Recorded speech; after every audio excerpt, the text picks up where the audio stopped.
दिनपुर नामक गांव में सोहन नाम का एक हलवाई रहता था। वह अपनी पत्नी के साथ मिलकर बहुत स्वादिष्ट मिठाइयां बनाया करता था। मिठाइयां अधिक स्वादिष्ट होने की वजह से पूरा गांव उससे ही मिठाइयां खरीदता था।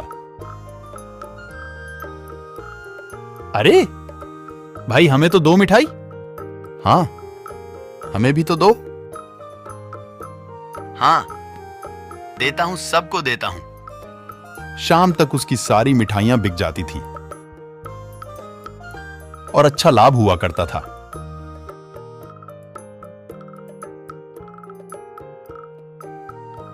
उसका जीवन बहुत अच्छी तरह से गुजर रहा था।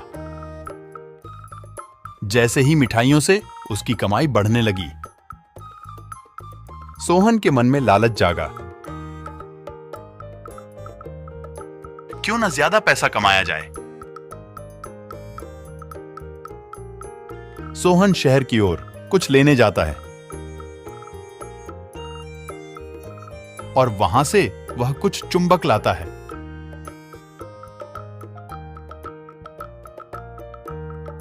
वह चुंबक को तराजू में लगा देता है, मिठाइयों को तराजू में तोलता।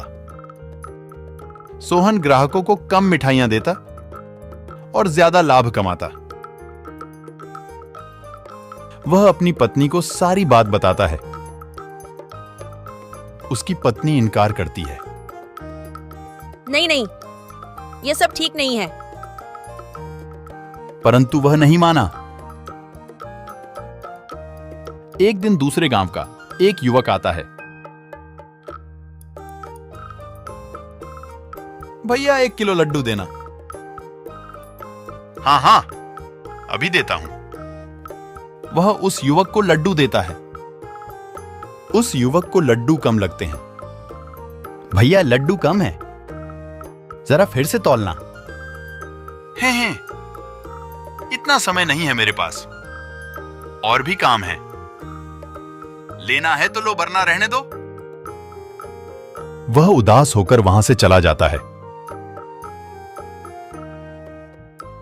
वह गांव वालों को सारी बात बताता है।